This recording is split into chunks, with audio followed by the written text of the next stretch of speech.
Hello students, मैं हूं परमेंद्र कुमार और आप देख रहे हैं the Bihar teachers history makers का मेरा मोबाइल मेरी शिक्षा कार्यक्रम। आज का हमारा टॉपिक है सिंधु निवासी का राजनैतिक एवं सामाजिक जीवन। सिंधु घाटी सभ्यता में ही हमने पिछले वीडियो में जो पुरावशेष हैं, जो स्थल हैं, वहाँ से जो पुरावशेष प्राप्त हुए हैं, अवशेष प्राप्त हुए हैं, उसके बारे में हमने अध्ययन किया था। और इस वीडियो में हम सिंधु निवासी जो हैं उनके राजनैतिक और सामाजिक जीवन के बारे में अध्ययन करेंगे। वैसे सिंधु घाटी से जो सिंधु सभ्यता से जो लिपि जो प्राप्त हुई है, उस लिपि को अभी तक पढ़ा नहीं जा सका है। इसलिए जो भी साक्ष्य हमें मिलते हैं, पुरावशेष जो मिलते हैं, उन पुरावशेषों के आधार पर ही इस सभ्यता के बारे में पूरी जानकारी मिली है। तो राजनीतिक जानकारी भी जो है वह इन पुरावशेषों के आधार पर ही हमें प्राप्त होती है।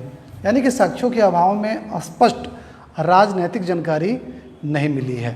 जो भी साक्ष्य मिले हैं वह पुरावशेष के ही साक्ष्य मिले हैं, तो इसलिए अनुमान के आधार पर ही उनके बारे में जानकारी दी जाती है। लेकिन चूँकि सिंधु घाटी सभ्यता के अधिकतर जो शहर हैं काफ़ी सुनियोजित ढंग से बनाए गए हैं, वहाँ की जो सड़क है वह भी काफ़ी सुनियोजित ढंग से बनाए गए हैं।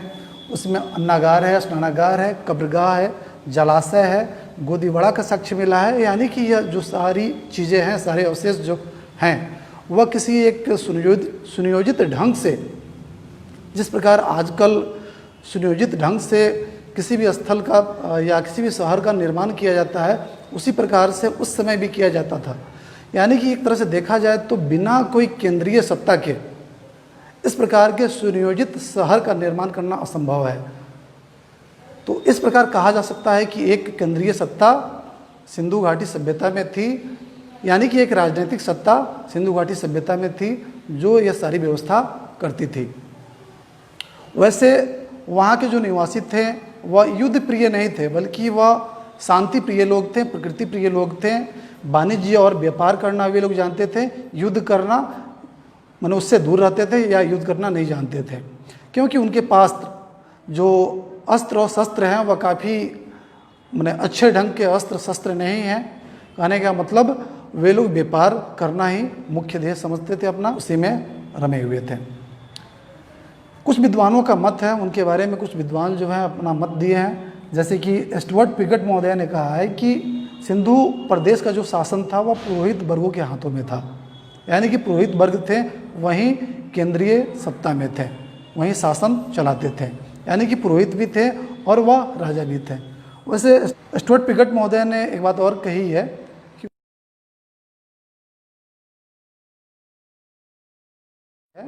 कि सिंधु सभ्यता का जो दो स्थल है, मोहनजोदड़ो और हड़प्पा, वह विस्तृत साम्राज्य की जुड़वा राजधानी है।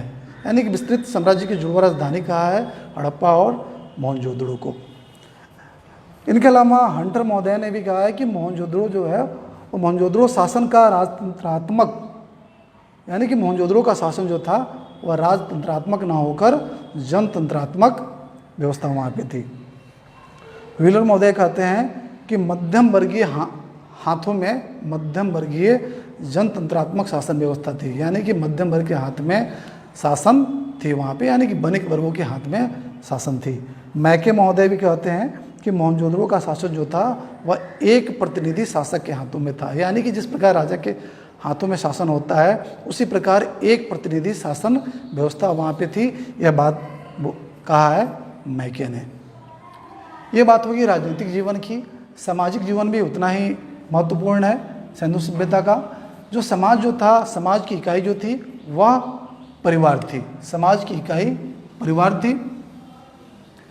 मातृसत्तात्मक समाज था।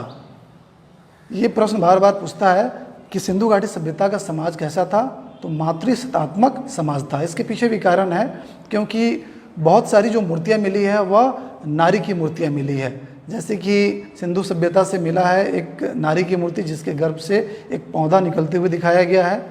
तो इस प्रकार वैसे भी और भी बहुत सारी मुद्राएं, ये मृण मूर्तियाँ मिली है, जिसके आधार पर कहा जा सकता है कि उस समय का समाज जो था वह मातृसत्तात्मक समाज था। समाज वैसे जातिगत आधार पर बटे हुए नहीं थे, लेकिन सामाजिक आधार पे समाज बटे हुए थे, कर्म के आधार पे समाज बटे हुए थे।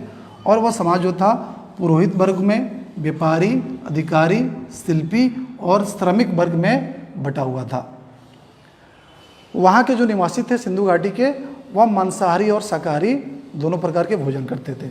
मांसाहारी भोजन में गाय, सुअर, बकरी, मछली और कछुआ वे खाते थे, और शाकाहारी भोजन में उनका सबसे प्रिय जो था जौ था, गेहूँ था, मटर, तिल, सरसों, तरबूज, खजूर और भी बहुत सारे खाद्य पदार्थ थे।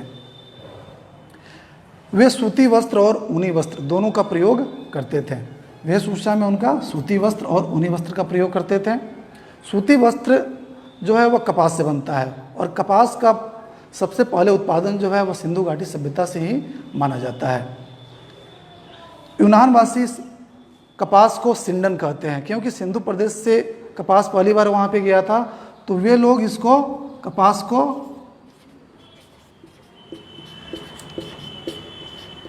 सिंडन कहते हैं। आभूषण, स्त्री और पुरुष दोनों आभूषण पहनते थे। कंठाहार, कर्णफूल, कड़ा, भुजबंद, अंगूठी, हंसली और करधनी वे लोग मुख्य रूप से पहनते थे। स्त्रियां सिंदूर का भी प्रयोग करती थी। कहीं कहीं से साक्ष्य मिला है कि स्त्रियां जो है वो सिंदूर का भी प्रयोग करती थी। मनोरंजन के साधनों में वे पासा खेलना,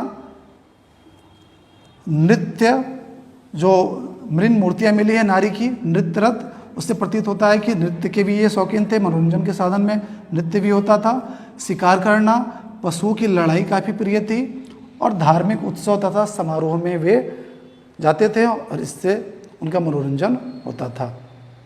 अगले वीडियो में हम लोग सिंधु निवासी के, यहाँ तो हमने राजनीतिक और सामाजिक जीवन पढ़ लिया, अगले वीडियो में आर्थिक और धार्मिक जीवन के बारे में अध्ययन करेंगे। धन्यवाद।